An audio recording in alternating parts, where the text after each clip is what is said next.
ละเอียดแม่นไปละก่อนจะเราตัวเองสื่อบุญทนศิษนนท์ไส้เกิดอยู่บ้านวัดถาดเมื่อไส้เศรษฐาแขกอัตปืออายุ70 ปีจะเราประวัติหย่อของเจ้าสัญญาเศรษฐาศิลาเจ้าสัญญาเศรษฐาศิลาซึ่งเป็นบรรพบุรุษองค์หนึ่งของเรา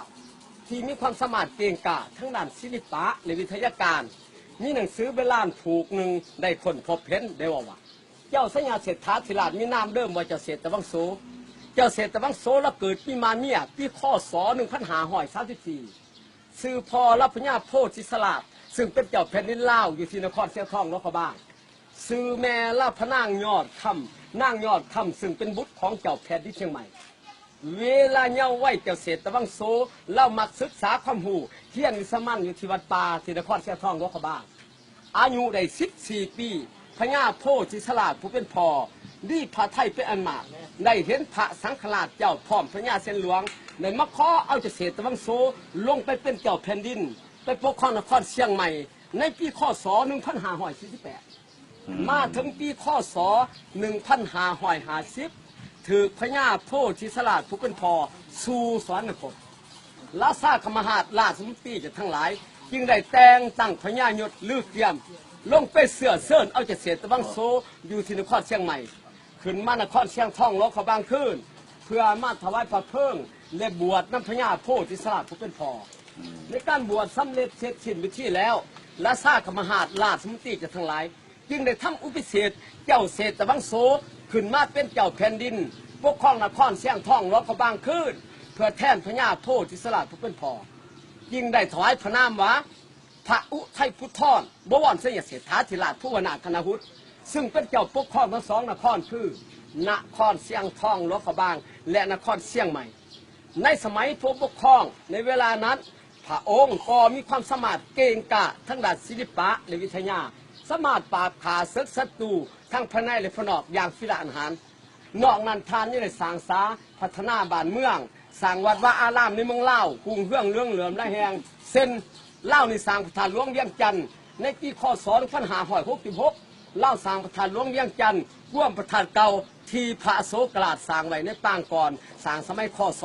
37ในเมื่อพระองค์ได้สร้างสำเร็จแล้วพระองค์ได้ใส่ชื่อว่าพระธาตุเจดีย์โศกจำนี้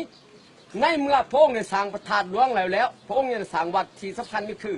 วัดป่าลือศรีสังหรณ์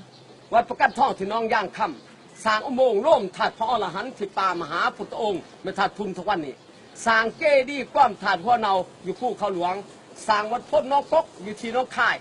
สร้างเจดีย์ก้อมถาดสีโคตรบูนอยู่เมืองในโรงละครเมืองท่าแขกทานยังท่งในสร้างกรุณาปฏิสังขรณ์สอบแป้งถาดพนมทานยังในสร้างภายในห้างทานยังในสร้างพระธาตุสีซองหักยกเพื่อได้ศาสตร์จะว่าเลย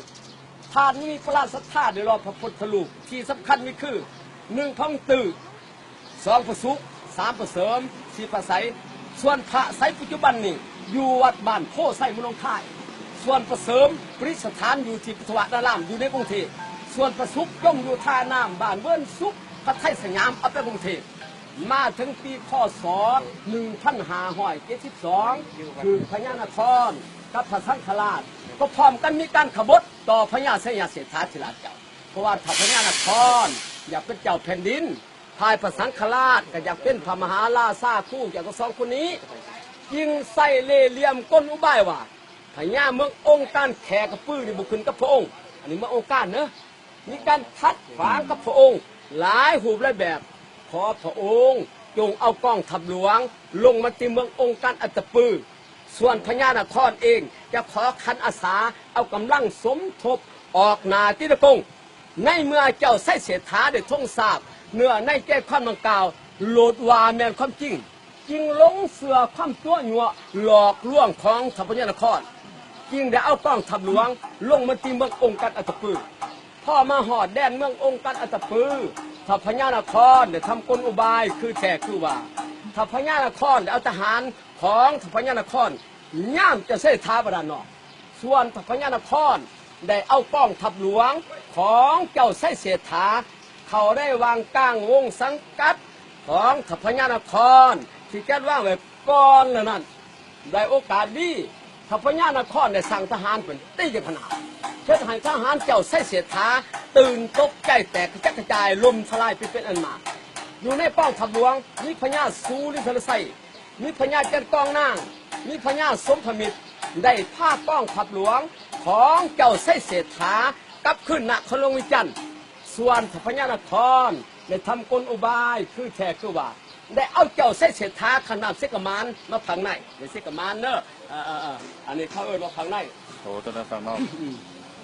พ่อไปถึงปากหวยไส้เท้าบนเกาหวยไต่ขั้วแดนมาถ้าพญานครได้ยมสร้างของตนเขาส้มสร้างเจ้าไส้เศรษฐากิ่งลูกหวย